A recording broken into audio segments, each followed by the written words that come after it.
nosotros abordaremos el apartado 6 de este texto de Charles Taylor, que estamos comentando, la era secular.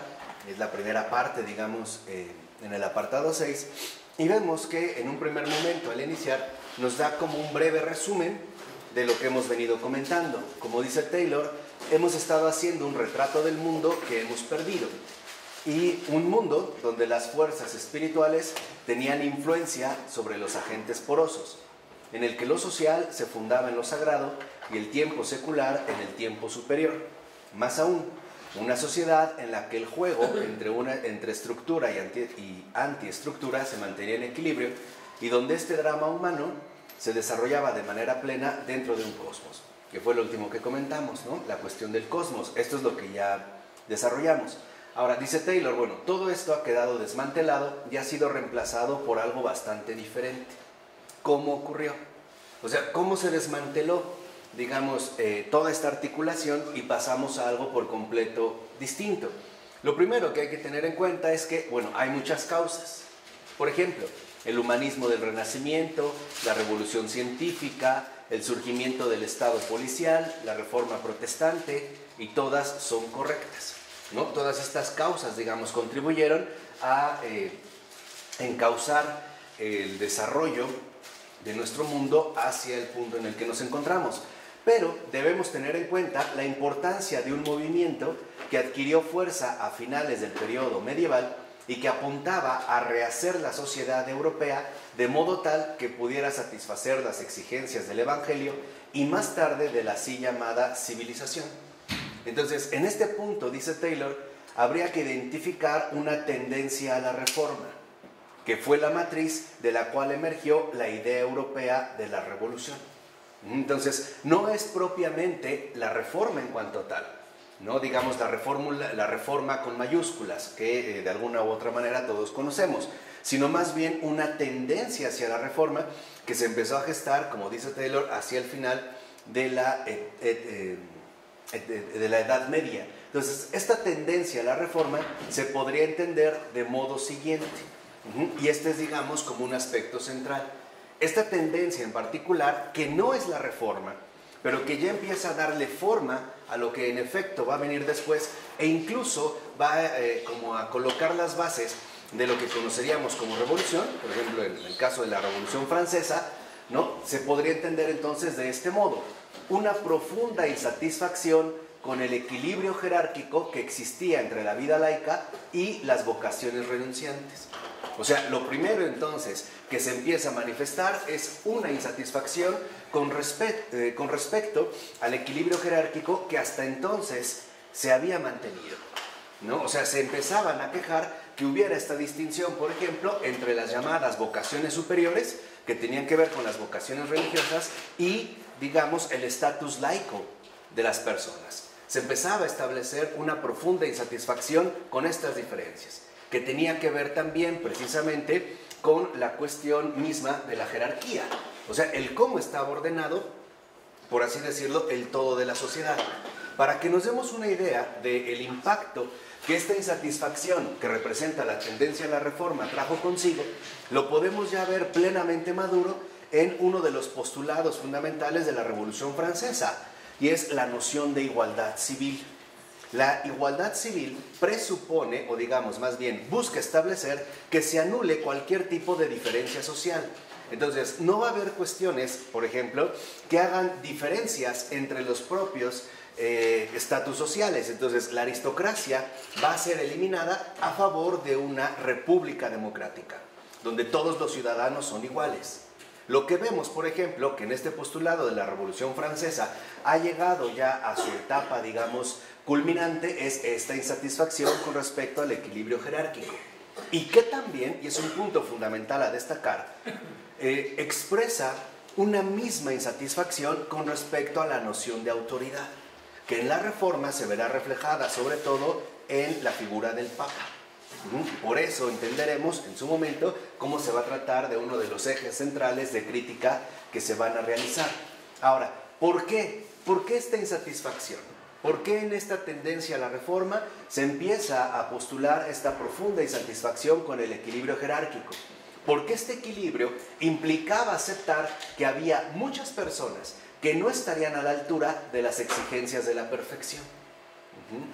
Por decirlo, si las exigencias de la perfección involucraban un modo de vida peculiar, entonces se asumía que había personas que no iban a estar a la altura, ¿no? Que no iban a estar, digamos, a la altura que era requerida por estas formas de vida superiores.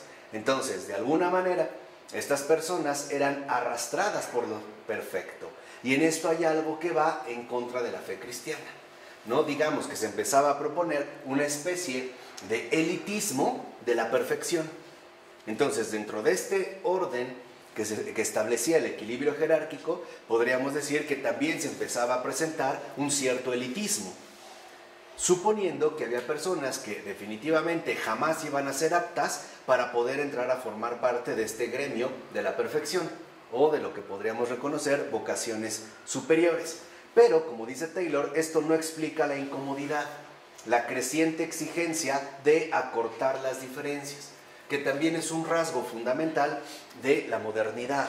Este afán por recortar las diferencias, lo pusimos en el caso de la Revolución Francesa, donde se supone que todos somos iguales, al grado de que este afán por acortar las diferencias hoy se sigue manteniendo, por ejemplo, en el caso de eliminar diferencias entre hombres y mujeres, ¿no? Que se considere que básicamente somos exactamente iguales, o cuando hoy se busca eliminar las diferencias entre los tipos de matrimonio, digamos, tradicionalmente usuales, entre hombre y mujer, y ahora suponer que también valdría lo mismo o sería igual un matrimonio entre hombres o entre mujeres, pero viene de buscar anular estas diferencias. Entonces, dice Taylor que en todas las civilizaciones que se han organizado en torno a una religión superior, se ha observado una gran diferencia entre los devotos y los menos comprometidos, entre las formas altamente exigentes de devoción y la práctica más superficial, entre los caminos de la renuncia y aquellos en los que el ritual religioso servía más a las necesidades de la prosperidad y la bienaventuranza. Podríamos decir, aquellas que se busca un camino real de renuncia y aquellos que veían el ritual religioso más bien como una oportunidad de conveniencia, ¿no? O sea, si yo formo parte de un cierto ritual religioso, podré obtener a cambio beneficios especiales, ¿no? En este caso, por ejemplo, puedo acudir a la deidad en cuestión, dependiendo de la religión que se trate, para obtener un cierto favor o para que me sea concedido un cierto beneficio. Vamos, por conveniencia. Entonces dice Taylor, para empezar, esto no es algo característico de lo cristiano.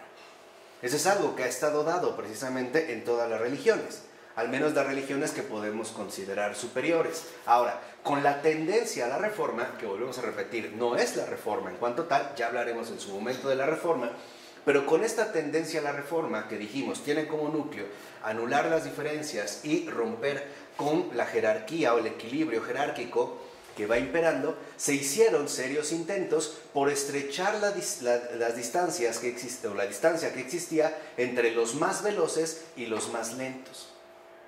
Es decir, abolir las diferencias entre los más perfectos o más comprometidos y los menos perfectos o menos comprometidos.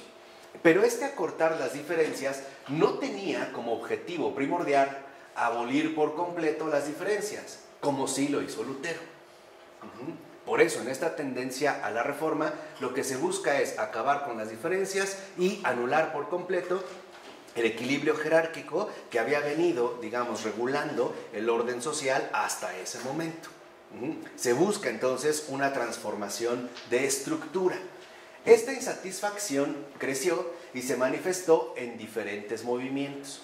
Algunos entre las élites, y cuando se mencionan a las élites, se hace mención de los estudiados, o los instruidos sobre todo, o los que tenían alguna influencia social peculiar, por ejemplo, en ciertos círculos clericales, ¿no? Que tienen una profunda vinculación con la política, etc., pero algunos más también van a brotar entre el pueblo. Podemos decir que esta tendencia a la reforma emergió en los dos niveles. Las élites intelectuales, que constituían un gremio literalmente reducido, pero también se van a dar esta tendencia a la reforma en el nivel popular, lo que hoy llamaríamos en el nivel de masas. Lo importante era entonces, en este caso, acortar las distancias. con respecto, en último término, al tipo de vida religiosa que uno va a mantener, ¿no? O que uno, digamos, va a asumir. Desde luego, el límite entre la élite y el pueblo no estaba claro, porque estas distinciones tan tajantes son algo o producto de nuestro contexto moderno. Antes no estaba plenamente establecido esta diferencia clara, por ejemplo, entre las élites y el pueblo. En cierto sentido, el clero pertenecía a la élite. ¿Por qué pertenecía a la élite? Porque acuérdense que en este contexto en particular, la vida religiosa es considerada una forma de vida superior. Es por eso. Esta es, digamos, la razón que le daba esta superioridad. Pero en la base, más allá del clero en cuanto tal, había un clero parroquial que de hecho tenía una educación muy pobre y que pensaba y actuaba más como sus feligreses que como sus obispos o colegas educados de las universidades o de las órdenes mendicantes.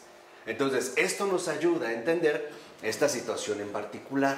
Las élites correspondían, por ejemplo, dijimos, o bien a los instruidos. ¿Quiénes eran los instruidos? Los religiosos que acudían a las universidades, ¿no? O los que también formaban parte de las llamadas órdenes mendicantes, que en este contexto son dos, dominicos y franciscanos.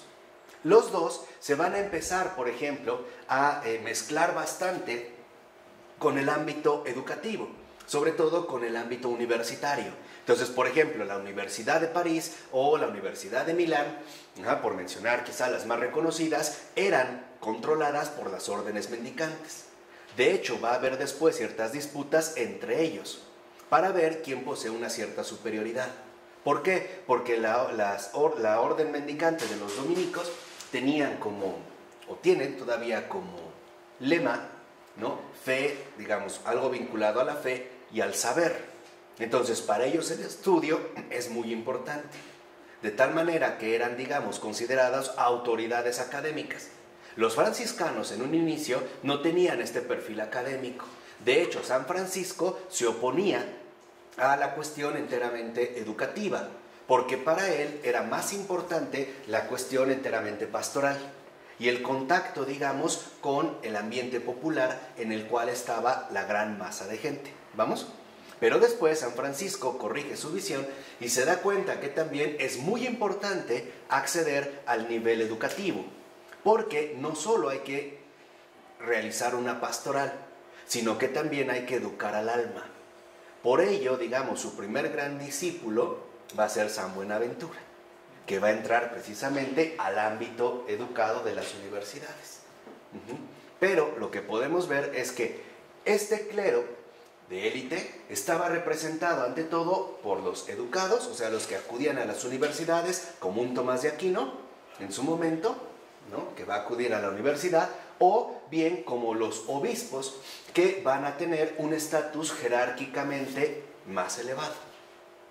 Entonces, no solo podemos suponer que venían, por así decirlo, de una cuestión meramente superior en el caso de las élites, sino que también esta tendencia a la reforma se empezaba a dar desde el propio nivel popular. Al mismo tiempo, sucede que hay una población laica cada vez más instruida, que no era especialmente la aristocracia, sino también la nueva clase media que surgía del comercio, la práctica del derecho o la administración del Estado y de la Iglesia.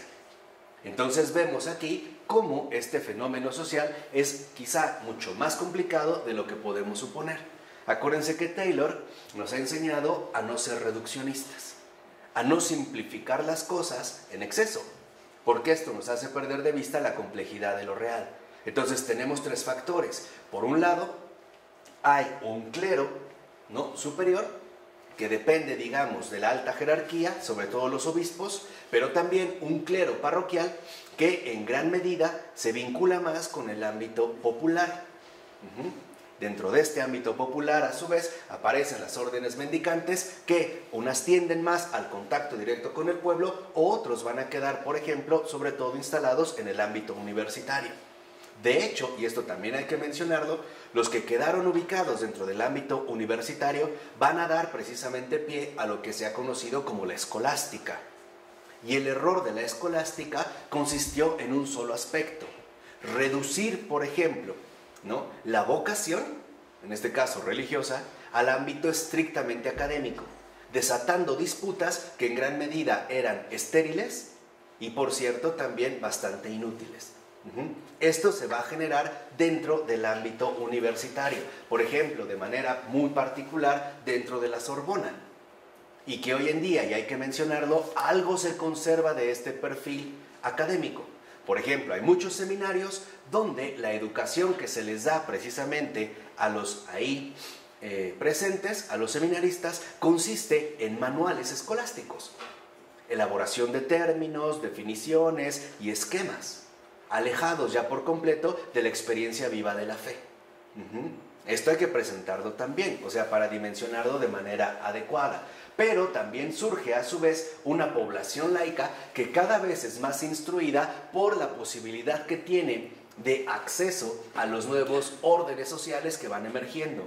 Es lo que hoy llamaríamos nosotros la clase media, que de hecho tiende cada vez más a desaparecer. Pero ciertamente esta clase media brota, digamos, del comercio que se está gestando a partir de la movilización social que en este contexto se está llevando a cabo. Empiezan a configurarse, digamos, un comercio mucho más organizado, mucho más establecido, y se empiezan a dar, por ejemplo, movilizaciones, ¿no?, de población a los centros urbanos, donde se concentrarán precisamente los focos principales del comercio. Lo que nosotros podríamos llamar en este sentido las pequeñas ciudades o feudos, que estaban por lo regular instaladas a las afueras de las murallas principales, por ejemplo, afuera de la muralla de París. Se empiezan a dar pequeños grupos sociales que se instalan ahí para entrar literalmente en contacto con estos centros sociales. Y por lo mismo, si el comercio se está organizando cada vez de manera más rápida y de manera, digamos, muchísimo más amplia, obviamente surgirá la práctica del derecho para tratar de regular este naciente comercio. Y también, por supuesto, la administración que siempre estaba en la cual siempre está involucrado tanto el Estado como la Iglesia, lo que hoy nosotros llamaríamos la administración de los bienes. Entonces aparece este otro factor y lo que vemos es que lo que podemos llamar reforma con mayúscula, y que en Taylor, en el idioma original, aparece como Reformation, ha de distinguirse de los intentos de las personas más devotas de difundir sus formas de práctica y devoción mediante la oración, el estímulo o el ejemplo.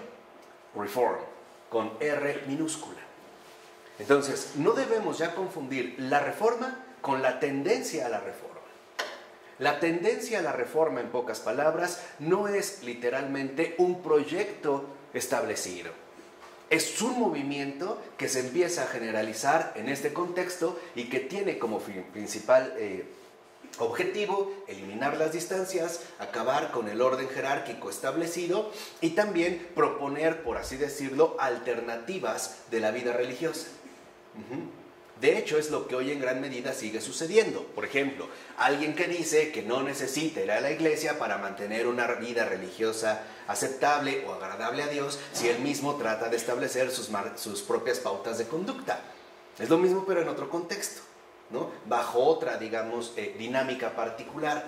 Pero lo que es importante es que ante este equilibrio jerárquico que venía establecido, se va a tratar de contraponer formas de práctica y devoción que tienen que ver con formas distintas de oración, de estímulo o bien de ejemplo a lo que ya estaba establecido. Se van a proponer, digamos, como alternativas de vida devota o alternativas de vida religiosa. Estos últimos movimientos de reforma, reform, incluso podían ser organizados o patrocinados por la propia jerarquía oficial, sin que ello implicara necesariamente la reforma, o sea, la ruptura o la división. Un ejemplo claro, y que aquí valdría la pena mencionar, es que estos movimientos de reforma que son organizados o patrocinados por la propia jerarquía oficial, lo podemos encontrar, por ejemplo, en Santa Catalina de Siena. La obra, por ejemplo, el diálogo, el llamado diálogo, que pertenece a Santa Catalina de Siena, tiene como propósito fundamental, de los años 1300, ¿no? Tiene como principal propósito llevar a cabo esta renovación profunda de la vida religiosa y no la ruptura con toda la Iglesia. O sea, esto es algo que en efecto estos movimientos de reforma siempre han estado presentes de una o de otra manera a lo largo de la vida de la Iglesia, al grado de que las órdenes mendicantes entran aquí, son movimientos de reforma. Por ejemplo, en el caso de San Francisco de Asís, lo que importa aquí no es, digamos, la regularidad enteramente repetitiva de la participación litúrgica, sino el compromiso definitivo a través del ejemplo, o sea, a través del testimonio de vida, ¿no? Por mencionar un caso. Entonces, vemos cómo en efecto estos movimientos de reforma no eran, digamos, prohibidos por la propia Iglesia, por la jerarquía oficial, eran promovidos por ella misma. ¿Por qué? Porque era fundamental llevar a cabo intentos serios de renovación de la propia vida eclesial. Podemos decir, lo que se buscaba era renovar continuamente o del mejor modo posible la vida cristiana, ¿no? Y la Iglesia no se oponía, ¿no? Al contrario, ella misma los va a fomentar. Entonces, estos intentos de reforma tienen que ver más bien con movimientos fundamentales de renovación. Y esto es algo fundamental. La propia Iglesia fomenta y patrocina estos movimientos fundamentales de renovación. ¿Qué los distingue de la Reforma? Con mayúscula. Que no tratan para nada de deslegitimar las formas menos devotas, sino solo convertir a más personas de esa clase a las velocidades o autenticidad más elevadas. Podemos decir que estos intentos de reforma, que tienen que ver precisamente con un afán de renovación, lo que buscan es elevar la calidad de la vida religiosa de los propios creyentes, pero no van en contra de, digamos, las formas menos devotas o, en este caso, menos elevadas. Lo que buscan es que los menos religiosos, en pocas palabras, se hagan más religiosos, o los más atrasados ganen terreno avanzando. Dicho de otra manera, es la forma en la cual se busca que los propios miembros de la Iglesia vayan creciendo cada vez más y más. Porque ¿cuál es el verdadero propósito que está de fondo de esta promoción que hace la Iglesia de renovación? Es un incremento de la santidad. Y la santidad a veces exige, por ejemplo, ¿no?, hacer correcciones precisas y enfatizar, por ejemplo, en ciertos rasgos muy particulares. Y hoy, por ejemplo, lo seguimos viendo. Entonces, es importante que nos demos cuenta que la aparición y las predicaciones de los frailes mendicantes, dominicos y franciscanos, son vivos ejemplos de este intento de renovación-elevación. O sea, estas son auténticas reformas. Las auténticas reformas consisten en que la santidad se encarne más en todos y cada uno de nosotros. Esos son los verdaderos reformadores. Por eso es que en efecto en la estructura jerárquica, ¿no?, se promovían e incluso se van a defender estas posturas. A pesar de que en un momento, como nos lo explicó Pavel Florensky, las iniciativas de Dios no sean tan fáciles de comprender. Y lo podemos ver a lo largo de los santos. Por ejemplo, un San Felipe Neri, que va a ser tan criticado, llevado ante el Papa, y el Papa le dice, déjenlo, no se metan con él. Es esto lo que se promueve. O sea, las verdaderas reformas son intentos de renovación y elevación. Dicho de otra manera, ¿en qué consisten las verdaderas reformas? En la encarnación cada vez más genuina de la santidad, en una verdadera encarnación de la experiencia cristiana. San Francisco es un vivo ejemplo de ello, al grado de que San Francisco encarna de tal manera la experiencia cristiana que en efecto en él se manifiestan los estigmas de Cristo. ¿Sí se entiende ahora por qué? Este compromiso, vinculación con Cristo, que también en efecto en él se van a manifestar físicamente los estigmas de Cristo. Entonces, estas son las verdaderas reformas. Ahora bien, lo peculiar de la cristiandad latina consiste en un creciente interés por la reforma, es decir, por una tendencia a llevar a toda la sociedad a niveles más elevados, tanto laborales, productivos, morales, familiares, etc. Y esta es otra cuestión. Lo que en un primer momento, digamos, se tenía como prioridad era la experiencia cristiana de vida, o sea, la santidad. Y para ello se buscaban, ¿no?, movimientos genuinos y auténticos de verdadera renovación. Por ello, siempre ha sido peligroso para la Iglesia esta insistencia en la renovación, porque por ahí es donde se suelen colar muchos movimientos heréticos que aparentemente nos ofrecen una vida espiritual superior. Por ahí, que es importante hacerlo, es en pocas palabras donde se pueden colar muchísimos errores y herejías de todo tipo, porque entonces se nos mostrarán alternativas de vida religiosa que no estarían basadas principalmente en el afán auténtico de la santidad.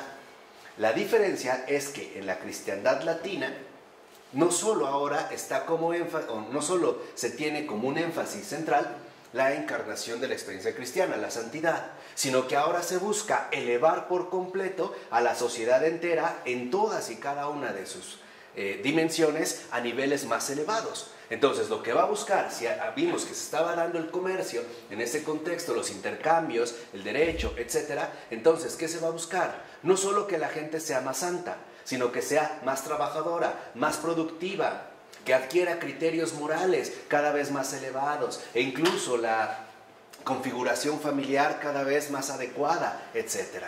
Y aquí vemos cómo en efecto, lo que en un primer momento está enfocado en la santidad, ahora se va a ir llevando cada vez más a un plano social amplio. Y esto es, digamos, otro factor. Por ello, no es casual que en efecto, como ya lo hemos comentado en algunas ocasiones, básicamente para los protestantes, la columna fundamental que sostiene su vida es la productividad. O sea, el desempeño apto u óptimo en el trabajo y la adquisición, digamos, de ganancias en todos los ámbitos.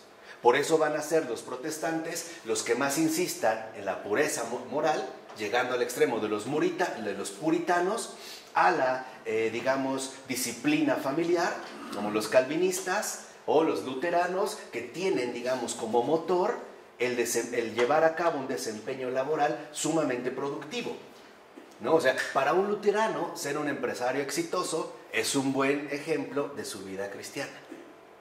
Para un católico no creo que sea tan claro, por lo menos no así, no de inmediato. Entonces, si esto realmente se va comprendiendo y vamos siguiendo este proceso, entonces lo que vemos es que aparece en este momento un furor por el orden, que es característico del ideal moderno secularizado de la civilización. Y esto es muy importante. ¿Por qué? Porque este furor por el orden, en efecto, no tiene que ver en un primer momento con la renovación que la Iglesia ha promovido. Dicho de otra manera, una cosa, como vimos, es la tendencia a la reforma, es decir, los movimientos auténticos de renovación, y otra cosa es la reforma, que lo que quiere es una transformación radical de toda la sociedad en su conjunto. Entonces, ¿se acuerdan cuando hablamos de las disciplinas férreas de la vida moderna? Aquí es donde empezamos a ver cómo se van gestando. ¿En base a qué ideal? Al ideal del orden, un furor por el orden. Todo tiene que funcionar en base precisamente a un orden estrictamente establecido. Por ello se van a empezar a implementar, por ejemplo, tal modo, digamos, de legislación esquematizada. Tantas reglas, reglamentos, etcétera, y que es en lo que de hecho se va a fundamentar el ideal moderno, ya secularizado, de la civilización. Por ejemplo, hoy en día, ¿cómo detectamos nosotros que una sociedad es civilizada a una sociedad que no es civilizada? En base al orden imperante que tenga. Por ejemplo, En una ciudad vemos que el orden está estrictamente establecido incluso en el tránsito de los automóviles. El uso de los semáforos y el que tengamos ya establecidos bajo qué color avanzar, en cuál detenerse, en cuál disminuir la velocidad, es un claro indicio de este orden, ¿no? Que los establecimientos abran de tal a tal hora es otro ejemplo de este orden, ¿no? Que todo esté calendarizado y estrictamente calculado y matematizado es otro de los indicios de este furor por el orden que es característico de nuestra vida moderna y que es secularizado porque se va a tratar de sustituir, en último término, la experiencia cristiana de vida, es decir, la santidad, por el orden civilizado de la sociedad. Esta es la raíz que nos hace entender el por qué hoy en día podemos confundir fácilmente a un santo con una buena persona. Aquí es donde entra la raíz de nuestra confusión. Si una persona es muy trabajadora, ahorrativa, responsable, educada, etc., diríamos, muy respetuoso, diríamos que esta persona es justamente lo que se espera en nuestro orden social actual. Esto es lo que esperamos. Es más, mucha gente puede llegar a decir que esa persona es un santo, tal cual, pero no es así. ¿Por qué? Porque más bien nuestra civilización está marcada por el cumplimiento estricto del orden establecido. Entonces, lo que vemos, por ejemplo, en un primer momento, es el caso escandaloso de San Francisco de Asís. El hecho de ir pidiendo comida puerta por puerta no era aceptable para las otras órdenes mendicantes que estaban en la universidad y que a través de su oficio ganaban el alimento. El hecho de romper con los lujos que se consideraba eran propios, por ejemplo, del clero superior, el vestir de una manera de seda, cómoda, etc., y él de repente se pone pues, una tela muy áspera, ¿no? Con un lazo, pues no era permitido dentro de este orden establecido. Entonces, si vemos esto, entonces, ¿cuáles son los aspectos o qué aspectos de la vida religiosa marcaban la diferencia? Y este es un punto central que también debemos nosotros detectar. Por un lado, entre una fe en la que el elemento doctrinal estaba más desarrollado y en la que la vida devota asumía hasta cierto punto la forma de la oración interna y más tarde incluso la de las prácticas meditativas, que esto es posterior, se presentaba una fe en la que el contenido de la creencia era en verdad muy rudimentario y la práctica devota en gran medida consistía en lo que uno hacía. Dicho de otra forma, en la vida religiosa no se trataba, digamos, del nivel reflexivo o intelectual que uno había adquirido, sino más bien de el modo de vida que uno llevaba. Y esto es algo diferente. Así fuera de la manera más rudimentaria, o digámoslo así, más básica. El paso a la oración interna que hoy conocemos y de las prácticas meditativas en solitario, eso vendrá mucho después. Lo veremos en unas diapositivas adelante, pero no es de este momento. Porque ante todo dijimos, la experiencia cristiana de vida es una experiencia comunitaria. ¿Se acuerdan el ejemplo que dimos de la cosecha? Si hay una mala cosecha que amenaza con afectar a la población con hambruna, entonces toda la comunidad se reúne, se congrega y sale. Aquí, como dice Pierre Chanou, no sé si así se pronuncia, Pierre Chanou, se trataba de una religión del hacer, no del saber. Por eso es que en este sentido, más bien el énfasis se va a poner en la práctica devota ordinaria. Así se considerara que en efecto tuviera, digamos, deficiencias en el ámbito intelectual. Tenía que ver más bien con la vida que se llevaba a cabo de manera ordinaria. Ahora, esto traía consigo que entonces las acciones religiosas de la gente fueran extremadamente variadas. Por ejemplo, incluían cosas tales como ayunar, también abstenerse del trabajo en los momentos apropiados, sobre todo relacionados con los domingos y los días de fiesta, así como con periodos como Cuaresma y Adviento. Era parte, digamos, de lo que va a configurar la vida religiosa de estas personas. Creo que ¿sí? Esa, digamos, que tenía que ver con la vida religiosa de las personas. No era una cuestión estrictamente reflexiva o intelectual que dependiera, digamos, del aislamiento del contexto en el cual se va desarrollando mi propia vida. Pero también contemplaba la asistencia a misa los domingos y penitencia y comunión al menos una vez al año en época de Pascua. Estas, por ejemplo, eran acciones prescritas, las de arriba no, pero era parte del hacer de la gente. Se consideraba que en efecto con eso uno podía tener una vida religiosa aceptable, ¿no? Era, digamos, el estándar mínimo de la vida religiosa.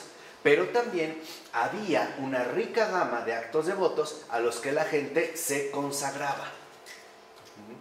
O sea, también estaba enriquecido por otro tipo de quehaceres dentro de la práctica de fe. Por ejemplo, actos litúrgicos como arrastrarse hasta la cruz el Viernes Santo. Hoy nada más nos ponemos de rodillas. En ese entonces no. Uno se arrastraba hasta la cruz. O bendecir las velas en la Candelaria. O participar en las procesiones del Corpus Christi, más toda una serie de actos de devociones a los santos, cultos a reliquias y oraciones a la Virgen, en la que nos adentramos en un área que se volvió cada vez más controvertida. Entonces, podemos decir que el punto fundamental aquí también se va a dirigir ahora cada vez más a las prácticas religiosas de la gente común. ¿Qué es lo que sabemos? Que en su momento, por ejemplo, se va a criticar. Pero hay que entender también, digamos, cuál es la dimensión genuina de estos factores. Esta religión de dos niveles, un nivel, dijimos, superior, por decirlo, y un nivel inferior o popular, o sea, este sistema dual de práctica religiosa, organizado jerárquicamente, tenía mucho sentido en la Edad Media. Era parte, digamos, lo que vimos aquí, en la cuestión popular, era parte de lo que mantenía este equilibrio jerárquico. Había, digamos, ámbitos que se podían dedicar, de cierta manera, a aspectos elevados, mientras que los demás, por decirlo, compartían un nivel inferior dentro de la práctica religiosa. En primer lugar, lo que vemos es que los años posteriores al año 1000 son testigos del crecimiento sostenido de una espiritualidad ampliamente popular. Vean desde dónde. Ampliamente popular. O sea, al iniciar el año 1000, en los siguientes años, se va a promover ahora una espiritualidad ampliamente popular, que es específicamente cristocéntrica. Y estos detalles también son muy importantes de tenerlos en cuenta. Esta espiritualidad ampliamente popular, específicamente cristocéntrica, centrada en la humanidad sufriente de Jesús, y que podemos apreciar en el arte religioso, por ejemplo, a través de la creciente importancia y centralidad de las descripciones de la crucifixión, en las prácticas de identificación con su sufrimiento, los estigmas de San Francisco, y en un nivel bastante diferente, los movimientos de los llamados flagelantes, en la cada vez mayor atención a la piedad de Cristo o de Cristo y su Madre o la Sagrada Familia en relación con otros santos, a medida que la Edad Media va llegando a su fin. Entonces vemos cómo a partir del año 1000 se da un énfasis particular en el nivel popular de la espiritualidad. Y en este nivel, el énfasis, y ahorita vamos a tratar de entender por qué, el énfasis que es específicamente cristocéntrico, se concentrará, al menos en la cristiandad latina, en la realidad o la humanidad sufriente de Jesús. Vamos a decirlo así, a partir del año 1000, en este periodo importante, el énfasis ahora se pone en el dolor de Jesús, en la cruz de Jesús, en la pasión de Jesús. Hacia allá se va a dirigir, digamos, este movimiento popular, con estas otras insistencias. Pero dicho de otra manera, en los años posteriores al 1000, lo que va a quedar como, digamos, referencia fundamental de la experiencia religiosa de la cristiandad es la crucifixión. Y obviamente la pasión, el dolor, el sufrimiento, etc. El énfasis, digamos, se va a dirigir hacia allá. De ahí pues que empiecen, por ejemplo, a darse las controversias entre Oriente y Occidente. Porque para Oriente no era aceptable considerar solo un aspecto de la realidad cristiana, por ejemplo, la crucifixión, sino que se tenía que visualizar el misterio total, o sea, crucifixión y resurrección. E incluso para los orientales, por ejemplo, para los ortodoxos, el énfasis principal recaerá sobre el ámbito de la resurrección. En las cuestiones, por ejemplo, iconográficas que podemos notar, cuando en Oriente muestran a Cristo, siempre está con la cara levantada, en señal de victoria. En cambio, en Occidente, Cristo siempre está agachado, en señal de derrota. Estos, digamos, eran como una tendencia distinta que se estaba dando en estos momentos. Aún en la alianza de las reliquias y los objetos milagrosos, existe un cambio en estos siglos hacia aquellos conectados con Cristo y María. Veamos cómo se empieza a dar, digamos, un énfasis hacia la crucifixión y lo que tenga que ver con la pasión, el dolor, etc. Por ejemplo, ahora se le da más énfasis a las piezas del Sagrado Crucifijo, la sangre de Cristo, la leche de la Virgen María y sobre todo las 5 heridas. Esta es una parte importante. Vemos cómo este énfasis empieza, en efecto, a dirigir la atención hacia la pasión de Cristo, con lo que ello implica, dolor y sufrimiento. Entonces vemos que la devoción se centra cada vez más en la pasión. ¿Cómo se entiende este giro? Bueno, la muerte de Cristo es el amoroso hermano que paga la deuda de toda la humanidad a este precio. Vamos a decirlo así, se empieza a dar un énfasis pasionista en la realidad de Cristo. Y se va a volver, digamos, este énfasis estrictamente cristocéntrico. Aquí, por ejemplo, en esto, se halla implícito un paso, fíjense, de la teología triunfal de la crucifixión a una teología del sufrimiento. ¿Vamos bien? Este paso es vital, porque nos ayuda a captar, digamos, cambios sustanciales que se vinieron a dar después. Entonces, ahora el énfasis va a recaer en la cuestión del sufrimiento, que muchos, por ejemplo, en efecto, todavía seguimos manteniendo de una o de otra manera. Quizá nuestros padres o nuestros abuelos nos hablaron del cristianismo como una doctrina del sufrimiento, del padecer o del padecimiento. Y el énfasis parecía estar siempre, por ejemplo, en un Cristo crucificado, siempre sufriente. De tal manera que para muchos de nosotros la primera experiencia que tuvimos de Cristo fue del Cristo sufriente. Y por lo tanto asociamos vivencia cristiana con sufrimiento y padecimiento. Entonces seguir a Cristo es pasarla muy mal, sufrir y padecer. Al grado de que todavía hoy, por ejemplo, si alguno de nosotros le dice a Jesús que sí, que se haga su voluntad en mi vida, quizá una de las primeras cosas que nos atemorizan es que la vamos a pasar muy mal, o que vamos a tener que sufrir de una manera indecible, o padecer. Pero este es, digamos, el paso que se está dando en este punto. Así es como llegamos entonces a la fase crítica de principios de 1500, donde se dan ya situaciones muy relevantes. Pero el contexto es la teología del sufrimiento. El contexto es la tendencia a la reforma.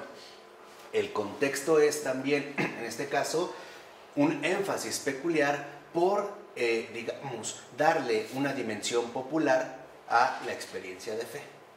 ¿Vamos? ¿No? Se trae, digamos, ya todo este contexto. Entonces, en ese periodo, ya en 1500 adelante, que es ya donde va a aparecer Lutero, había movimientos desde abajo, lo que dijimos. No en estos movimientos populares por tratar de renovar la vida cristiana, pero también había un esfuerzo conjunto por parte de la iglesia jerárquico-clerical para poder elevar el nivel. O sea, no solo se buscaba que fuera en los niveles inferiores, los de abajo, por ejemplo, populares, los que promovieran esta renovación, sino que también había un esfuerzo conjunto por parte de la iglesia jerárquico-clerical para que la vida religiosa, la experiencia de la fe, pudiera elevarse, o sea, pudiera realmente alcanzar el cometido al que había sido llamado. Entonces, se trataba de un esfuerzo por atraer a las masas a la religión de las élites. Mostrar que en efecto había una posibilidad a través de este tipo de propuestas. Por ejemplo, el Concilio de Letrán en 1215 estableció el requisito de la confesión auricular para todos los laicos al menos una vez al año. Vean el cambio. Ahora la confesión ya no es ostensiva, ahora va a ser una confesión auricular. Y se hicieron esfuerzos para capacitar a sacerdotes elaborando manuales de tal modo que el clero pudiera formar mejor la conciencia de los fieles. Antes no. Esta cuestión, por ejemplo, que hoy sabemos que si alguien quiere ser sacerdote tiene que entrar a un seminario, antes no se daba así. No había una formación en cuanto tal. Era como una opción de vida que podía ser asumida, por ejemplo, bajo ciertas condiciones. E incluso después se van a hacer reformas para establecer cuál es la edad pertinente para establecer o para ordenar a alguien sacerdote e incluso obispo. Porque antiguamente, como no se requieren, digamos, un tipo de formación peculiar, podía darse el caso que a un niño lo ordenaran obispo. Entonces, esto se da antes. Entonces empiezan a hacer este tipo de regulaciones. Además, está la acción de los predicadores mendicantes, que tiene más de un tipo de influencia en la iglesia jerárquica y que de ningún modo era totalmente estabilizadora. Podemos decir que en efecto los predicadores mendicantes metían ruido y hacían simbrar las estructuras que en efecto, hasta este momento, no en su generalidad, pero sí algunas de ellas estaban, digamos, ya dadas. ¿Qué es lo que sucedía? Que sí se fomentaba la apertura de nuevos y más efectivos canales de comunicación con la base a través de la predicación de los frailes itinerantes, que en general tenían una mejor educación que el clero parroquial. Entonces, entre el clero superior y el pueblo, los frailes mendicantes eran como los intermediarios, los que hacían llegar las iniciativas de los obispos y que por estar por lo regular mejor preparados que el clero parroquial, estaban en mejor condiciones de realizar esta labor, ¿vale? En este sentido, podríamos decir que eran como intermediarios, pero también es verdad que a menudo estaban en rivalidad con estos sacerdotes seculares pobres. ¿Por qué? Porque en este orden de equilibrio jerárquico, las diferencias sí importaban. Entonces, si llegaba un fraile mendicante que por lo regular estaba mejor preparado, solía haber por lo menos roces entre el clero parroquial, estos sacerdotes seculares que no estaban formados y tampoco tenían ingreso. Eran realmente, por así decirlo, ¿no?, populares en el sentido amplio y además pobres. Entonces, los intermediarios eran en este sentido los frailes mendicantes. Entonces, a través de estos frailes predicadores, por eso se van a concentrar tanto en la predicación, el mensaje de la nueva práctica, ahora más exigente, era difundido de manera muy efectiva a lo largo y a lo ancho de la cristiandad latina. Y este era, digamos, el primer propósito de estas órdenes mendicantes, lo que hoy podríamos llamar la difusión. ¿Y cuál era el mejor medio de difusión en este contexto? Pues la predicación. Por eso el eje central de estas órdenes religiosas es la predicación. Y van a andar precisamente predicando en todos lados, al grado de que incluso hoy en día ya sabemos que una de estas órdenes, los franciscanos, poseen, digamos, el príncipe de los predicadores, que es San Antonio de Padua. Y su lengua está incorrupta, precisamente al servicio que se pone de esta transmisión, ¿no? Entonces, lo que vemos es que entonces los frailes cambiaron la conciencia de muchas personas y fueron una parte fundamental de la metamorfosis que culmina en la doble reforma protestante. Vean, o sea, sí van a llevar a cabo cambios profundos en la conciencia de muchas personas, pero también van a ser parte fundamental de esta metamorfosis que culminará en la doble reforma protestante. ¿Por qué? Porque uno de los cambios más impactantes, de los cuales fueron responsables en parte los predicadores mendicantes, tiene que ver con la actitud hacia la muerte. Acuérdense, ya venía el énfasis en el Cristo sufriente, ¿no? Digamos, estrictamente en la pasión de Cristo. Entonces, el énfasis de estos predicadores, cuya vida devota es mucho más exigente, va a tener, digamos, como centro principal la actitud que se mantiene hacia la muerte, ¿no? Podríamos decir que al final del medievo es testigo de lo que hoy nos parece una preocupación creciente, incluso un temor por la muerte. Ahora el énfasis va sobre la muerte, la actitud que se va a tener hacia la muerte. De hecho, el mensaje de las infinitas predicaciones y escritos sobre el tema de Memento Mori, la hora de la muerte, de la iconografía de la danza de la muerte, etc., era la vanidad de la vida, de la prosperidad, el placer, las consideradas buenas cosas frente a la cercanía de la muerte. Vean ahora este énfasis. Entonces los predicadores van, en pocas palabras, a enfatizar, ¿no?, esta actitud hacia la muerte que contrasta fuertemente con todas las vanidades de este mundo y que va a ser, digamos, como un punto central de las predicaciones que se realizan. Entonces lo que ellos van a decir es, mira, la vida, todo lo que puedas conseguir en la vida es pura vanidad, la prosperidad no sirve para nada, el placer es inútil, lo que llamas buenas cosas son estériles, porque a final de cuentas vas a morir. Entonces, ahora el énfasis se coloca en el que se llama en latín memento mori, la hora de la muerte. Tarde o temprano vas a morir. Entonces, era, digamos, como acudir al despertar de la conciencia a partir, por decirlo, de una corrección sumamente fuerte. El énfasis claro en el memento mori. Recordar que todas estas cosas serán irrelevantes frente a la cercanía de la muerte. Entonces, ¿qué es, digamos, lo que se buscaba transmitir? Que ciertamente todo desaparecerá. Todo. La hermosura de esa mujer o ese hombre deseable se transformará en su opuesto, es decir, en carne putrefacta.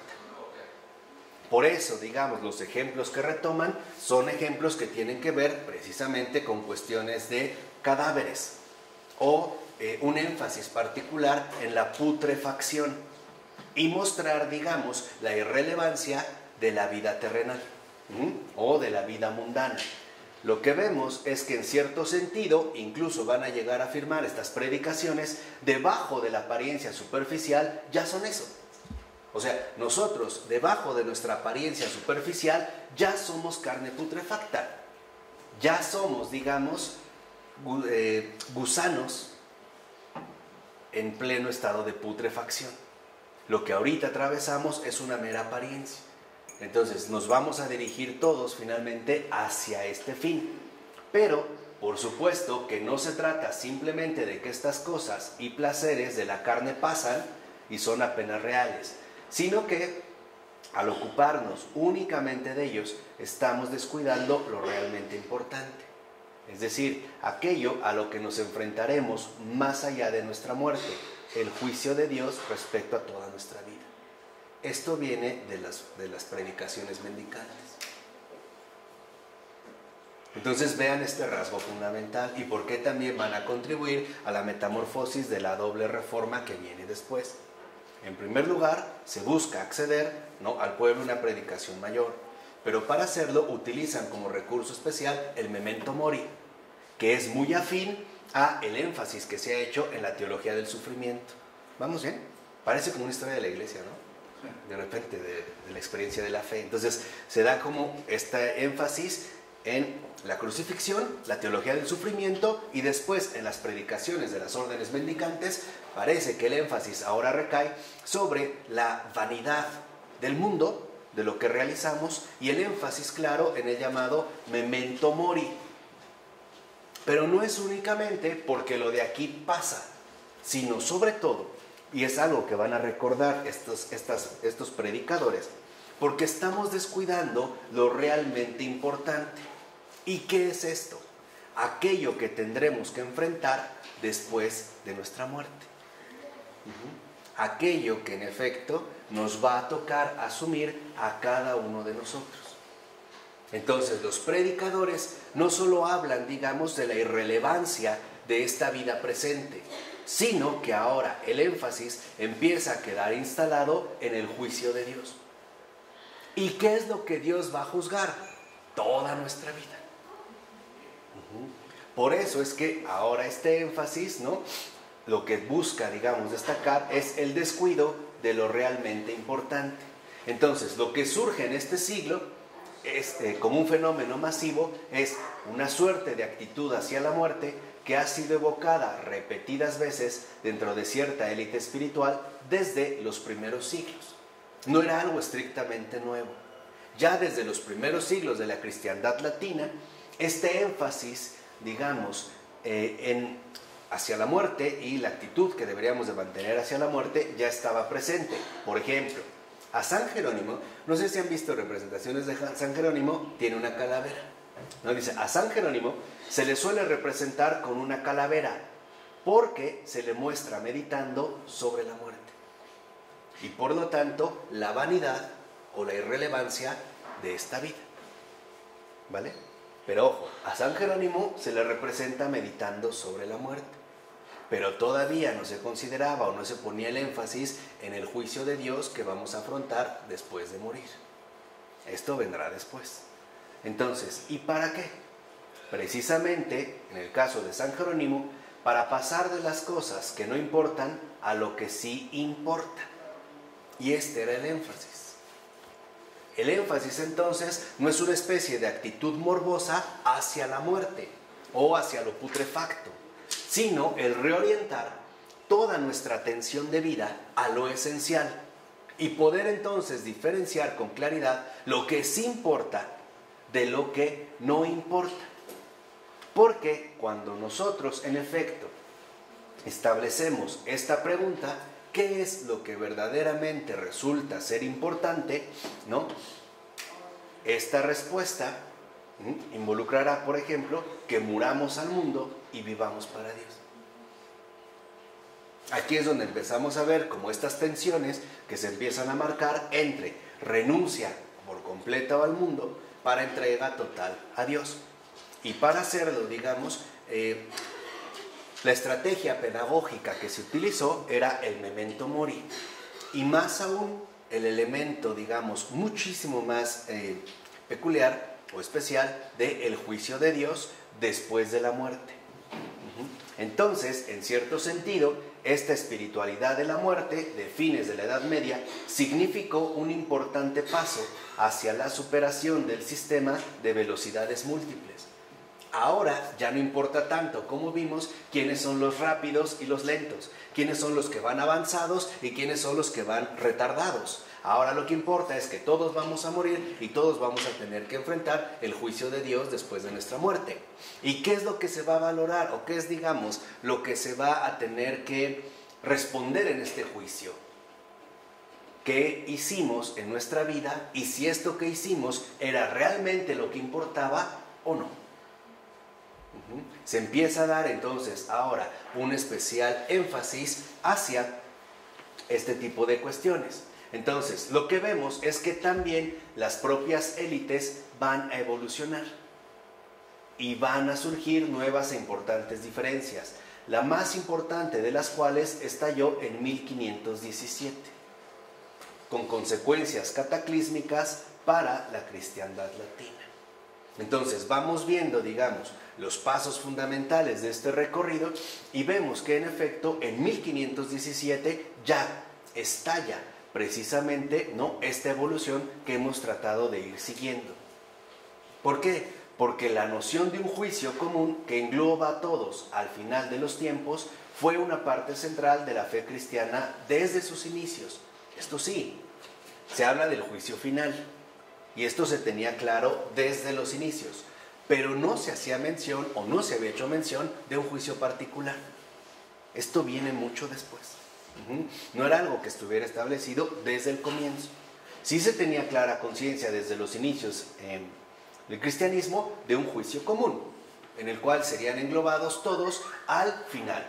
Pero a finales de la Edad Media, la Iglesia comienza a aceptar la idea de que cada individuo enfrentará también su propio juicio inmediatamente después de su muerte. Vean hasta cuándo. Hasta finales de la Edad Media.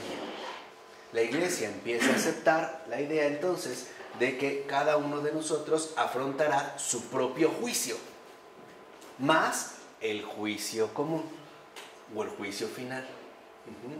Se empiezan a dar, digamos, estos elementos que, como pudimos observar, empiezan a generarse con las predicaciones de las órdenes mendicantes, en el énfasis en el memento mori y la vanidad de la vida, ¿no? La vanidad del mundo y, digamos, la importancia crucial entre distinguir lo que sí importa de lo que no importa y, por lo tanto, llevar a cabo la correspondiente toma de postura, o sea, renuncia al mundo y consagración a Dios, ¿va? En consecuencia, el viraje, fíjense, expectante hacia la muerte y el juicio que conlleva, o sea, la escatología, representa una cristianización del modo en que los hombres viven la mortalidad. Y esto es fundamental. A partir de estos énfasis que hemos venido destacando, con la escatología, ahora se va a llevar a una cristianización muy peculiar del modo en que los hombres viven precisamente su propia mortalidad. Y la mortalidad, digamos, la vida humana, ahora va a ser, digamos, asumida a partir de la muerte y sobre todo del juicio que esta conlleva.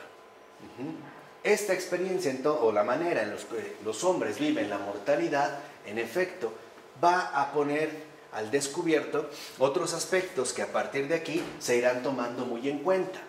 Por ejemplo, en cierta forma, esto dramatizaba y volvía más urgente toda la cuestión de un expediente en el momento de mi muerte. ¿Cuál iba a ser este expediente? Pues la historia de mi vida, ¿no? Porque ahora me interesa lo que vivo aquí por lo que voy a tener que afrontar allá. Y este expediente corresponde con toda mi vida. Entonces, se trata de una vida-mortalidad que es asumida hasta ese momento decisivo.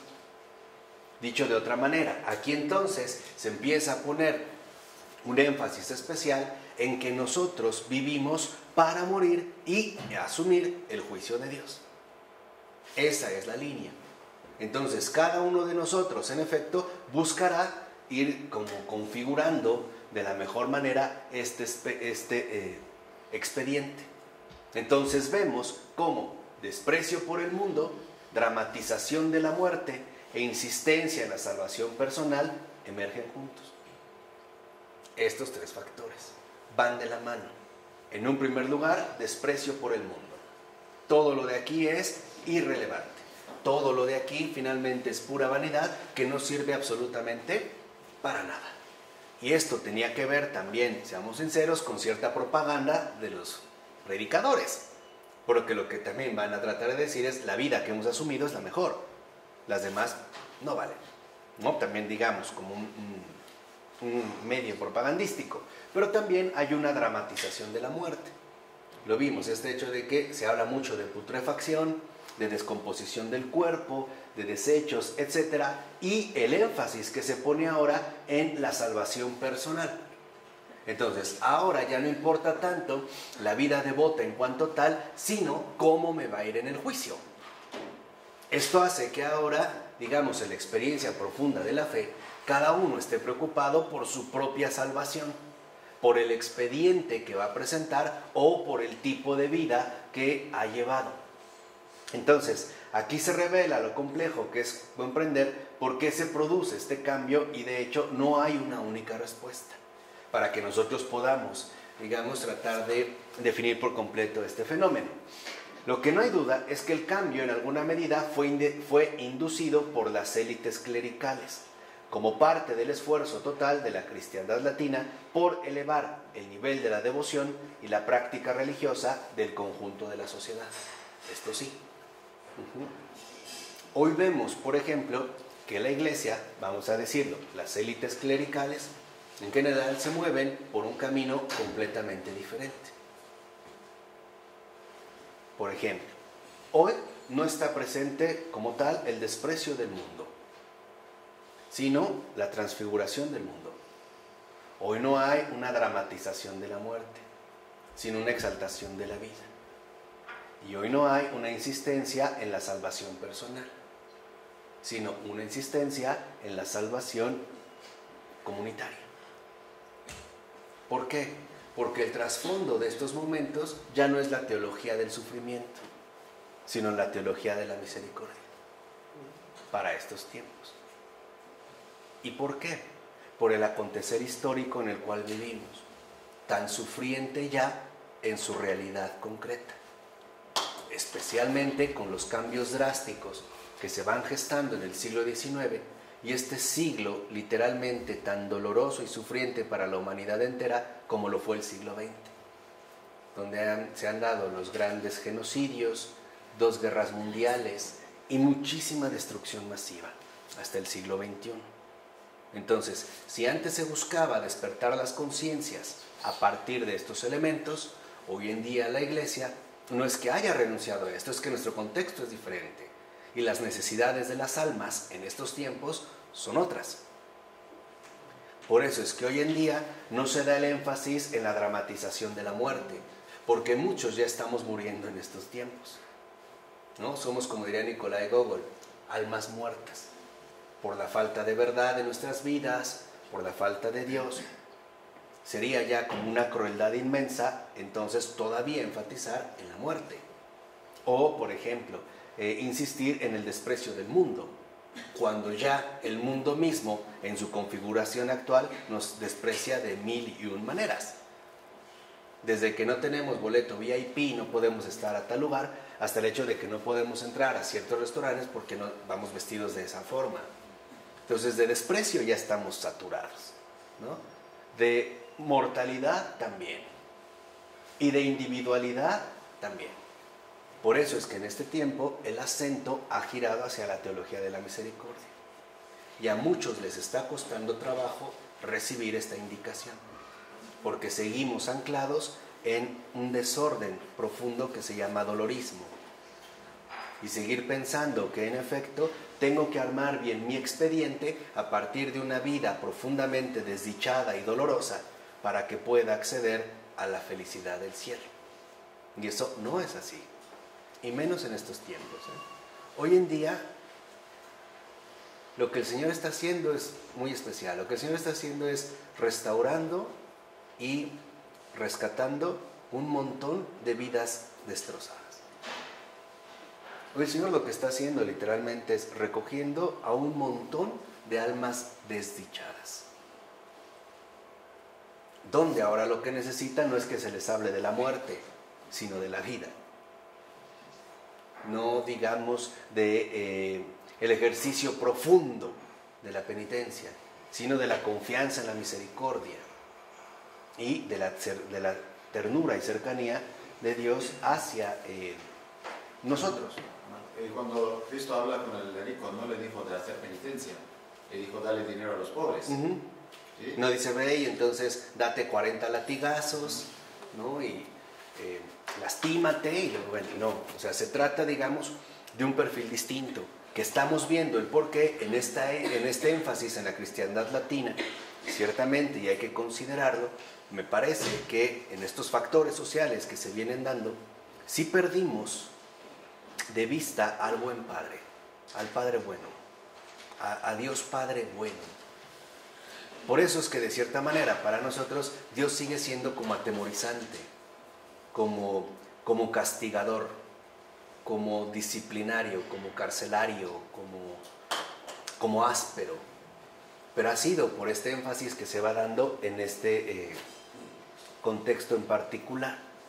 Incluso lo que vemos, en efecto, como lo dijimos aquí, es que un punto de partida lo podemos encontrar en el Concilio de Letrán de 1215, cuando ahora se establece ya de manera universal la confesión auricular y las predicaciones de las órdenes mendicantes comienzan a realizar una especie de cruzada interna.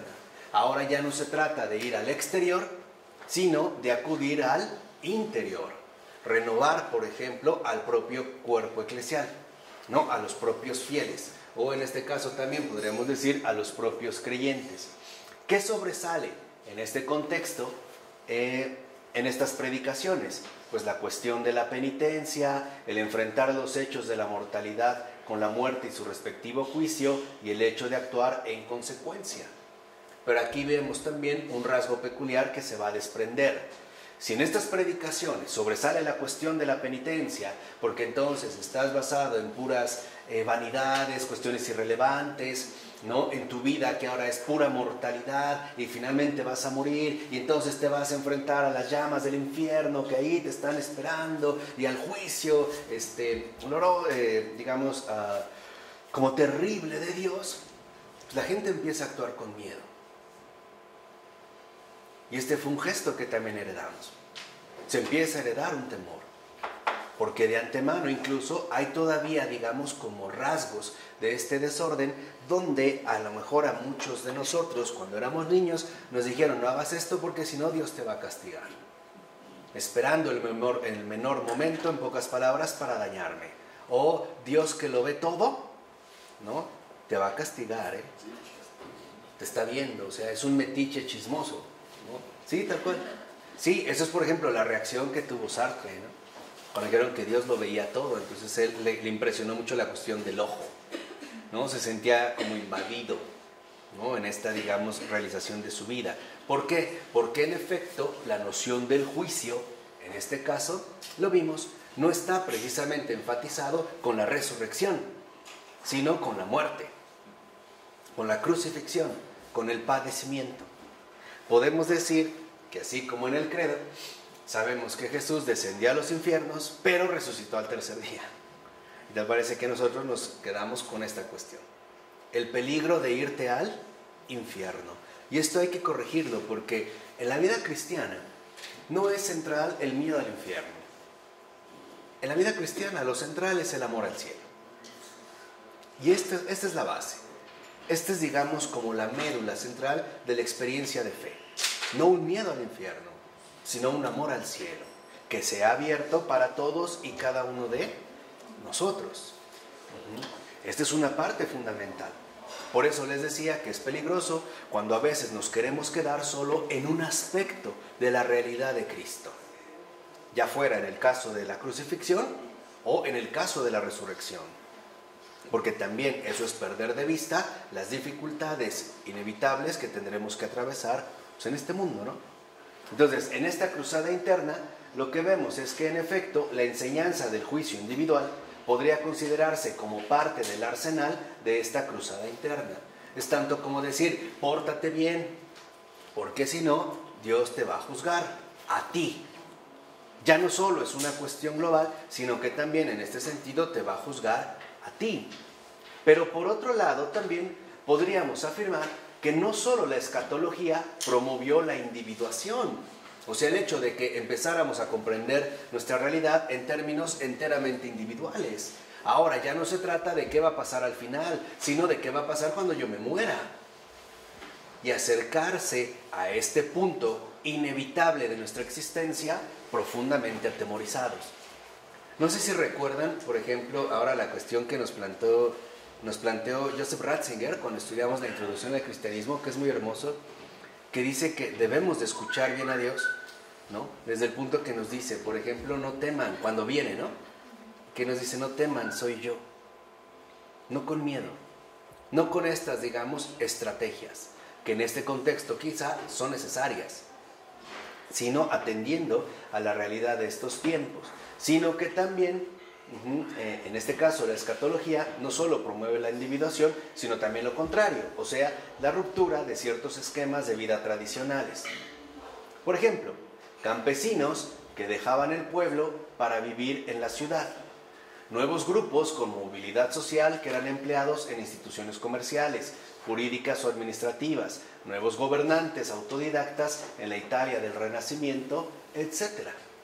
Entonces, con esta escatología, no solo se va a establecer la individuación promovida, como dijimos, o en estos tres énfasis que mencionamos, sino también el romper con ciertos esquemas de vida tradicionales, porque ahora lo que se busca es ingresar a un mejor tipo de vida. De ahí pues que entonces, si yo vivo en el campo, tal vez en la ciudad pueda hacer algo más, o ingresando a un cierto puesto laboral pueda dar mejores resultados, o al ser autodidacta y prepararme mejor, entonces quizá esto me valga para el momento final. Dijimos, se va haciendo como el expediente, ¿no? Entonces, en pocas palabras, se trata ahora de personas que a partir de de esta influencia, podían verse tentadas de pensarse a sí mismas como forjadores de un destino individual, apuntando a la riqueza, al poder o a la gloria y el reconocimiento. Y es verdad. Si ahora el peso está en mi expediente, pues entonces lo que voy a buscar es tratar de hacer todo lo posible para llegar con Dios con mi expediente bien realizado. Mira lo que obtuve, mira cuánto estudié, mira cómo progresé. Pasé del campo a la ciudad y ahora me convertí en un rico administrador, ¿no? O alcancé un puesto alto dentro de esta configuración social, o me han reconocido finalmente por lo que he logrado hacer. O sea, en pocas palabras, tal parece que ahora pesa también la cuestión del destino individual, como si tratáramos de ganar méritos para llegar y presumírselos a Dios. Un poco de fondo, lo que ocurre en esta experiencia es asegurar algo, que Dios no me condene. ¿Llevo con qué? No sé si me explico. ¿Traigo con qué? ¿No? Traigo todos los elementos necesarios para que Dios no me condene. Pero es curioso, porque precisamente estas personas eran los blancos principales de la predicación del Memento Mori. Es a quienes se dirigen estas predicaciones. Aquellos que están descuidando lo esencial y se están yendo por lo inesencial, que están perdiendo de vista lo importante y se están consagrando a situaciones enteramente irrelevantes. Si hoy volvieran a aparecer, por ejemplo, los predicadores mendicantes, ¿a quién se dirigirían en primer lugar? Pues a las celebridades de los medios masivos de comunicación de estos tiempos, a los forjadores de opinión, y a muchos de nosotros que tratamos de tomar caminos que no necesariamente son, digamos, o que toman en cuenta lo más importante o lo más relevante. Entonces, son estos movimientos, ¿no?, sociales los que están generando esta movilización, y la gente ahora busca ante todo la posibilidad de alcanzar riqueza, poder, gloria o reconocimiento, y es lo que los predicadores están denunciando. Porque lo que están denunciando es la vanidad de todo éxito terrenal y la inevitable putrefacción de toda vida, mortalidad y belleza. Dicho de otra manera, es a estas personas que están forjándose un destino individual a las que se dirigen estos predicadores cuando lo que les dicen es muy concreto. Lo que estás haciendo, a final de cuentas, es irrelevante. Te vas a morir. ¿Para qué acumulas tanta riqueza si no te va a servir de nada? O el poder que en algún momento te va a traer conflictos, e incluso conflictos a tu descendencia, o la gloria tan efímera que puedes tener, o el reconocimiento que se te puede dar bajo ciertas circunstancias, pero después una traición, ¿no?, de manera muy sencilla. Hacia ellos va. O sea, la orden de predicadores emplea, digamos, estas estrategias didácticas para la movilización de la gente que se está dando en este contexto en particular, que de cierta forma es hoy también lo que sigue ocurriendo. La diferencia es que quizá nosotros ya no buscamos ser empleados en instituciones comerciales, jurídicas o administrativas, ya ni hay, ¿no?, opciones de obtener una plaza. No, pero buscamos alternativas para forjarnos un destino individual en el cual podamos sobresalir siguiendo, por ejemplo, nuestros propios criterios. Dicho de otra forma, lo mismo que en aquel entonces, tal parece que nos seguimos viendo tentados por la vanidad de todo éxito terrenal. Y era, digamos, como un punto central que destacaban la orden de los predicadores. Entonces, la escatología era más dramática en la vida de aquellos cuyo destino personal era elevarse a la cima terrenal. Que hoy también se sigue manteniendo. Sigue siendo esta línea, ¿no? Entonces, razón por la cual algunos, por ejemplo, de los grandes de estos tiempos, quisieron mostrar públicamente que habían llegado a aceptar el mensaje central de estas predicaciones. O sea, habían entendido el mensaje. Un gran obispo se representará a sí mismo en su lápida no solo con sus ropajes y distinciones, sino también como un cadáver carcomido por gusanos, como aparece en la Catedral de Wells. Ahí está. ¿No? Ahí, digamos, era como un reconocimiento de que en efecto los frailes mendicantes tenían razón, en este sentido particular en el que se estaba desenvolviendo la cristiandad latina. Entonces la nueva espiritualidad sí tenía una dimensión de individualidad, porque nos haría pensar en nuestra propia salvación y en el juicio que tendríamos que afrontar. Entonces, esto se refleja también en un creciente énfasis en la pureza sexual. Entonces, dentro de este expediente, si ahora el destino es individual, pues estaremos, digamos, como más que nada, como concentrados en nuestra propia dimensión individual, en la cual destaca la pureza sexual. Y a partir de entonces, la pureza sexual le comienza a ganar terreno a los pecados, por ejemplo, de la ira, la violencia o la dislocación de los lazos fraternales.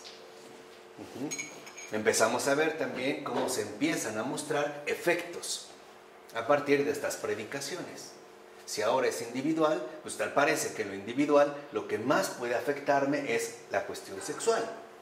Entonces se empieza a poner más énfasis en la castidad, en la abstinencia, etc. Y cada vez la pureza sexual, a partir de esta, digamos, como concentración o énfasis en el destino individual, le va a ir ganando terreno a los pecados de la ira, de la violencia o incluso la discordia, que traerá consigo la dislocación de los lazos fraternales. Hoy en día me parece que también esto debe de ser considerado bajo una nueva luz, porque los pecados de la ira están creando estragos en nuestra realidad social. Más quizá todavía que los de la pureza sexual. Hoy me parece que hay otro, otro punto que deberíamos de tomar en cuenta. Entonces, el énfasis temprano, por ejemplo, en los pecados de aversión, que eran considerados pecados contra la caridad y la solidaridad, gradualmente van dejando lugar a una preocupación creciente por los pecados de la concupiscencia, o sea, pecados contra la castidad, que son vistos como corrupción y como negación de la santidad personal, o sea, de la santidad, en este caso, individual. Ahora ya no me interesa tanto, ¿no?, atentar contra la caridad y la solidaridad, siempre y cuando yo conserve, por ejemplo, mi pureza sexual. Pongamos un ejemplo claro en el caso de los victorianos de Inglaterra, ¿no?, que tienen que ver con los puritanos y esta misma línea protestante. Por ejemplo, aunque tú trates mal a la gente que te rodea, con que tú mantengas siempre los buenos modales y tu integridad moral, con eso ya la hiciste. Al grado de que, por ejemplo, se utilizaban persianas muy gruesas, como alfombras, para que el sol no le diera en las mejillas a las mujeres y no se ruborizaran, porque entonces serían impúdicas. Tenían que estar pálidas como cadáveres. En serio, tratando de refrenar, digamos, cualquier cuestión del deseo sexual. Entonces, ¿a qué se convierte en esto? Pues en una obsesión. No voy a tratar de mantener mi castidad sexual, aunque pierda de vista el ámbito de la caridad y de la solidaridad. Entonces, ¿qué trae esto consigo? Pues un cambio respecto a las penitencias, que de pretender una compensación o una restitución del daño, ahora pasan a buscar una profunda transformación espiritual y una reforma, o sea, un nuevo tipo de lazo social. Y aquí empezamos a ver cómo se irá perfilando gradualmente la cuestión, por ejemplo, de la intercesión o de las indulgencias. Si lo que me preocupa es mi juicio, entonces lo que me preocupa es asegurar mi salvación.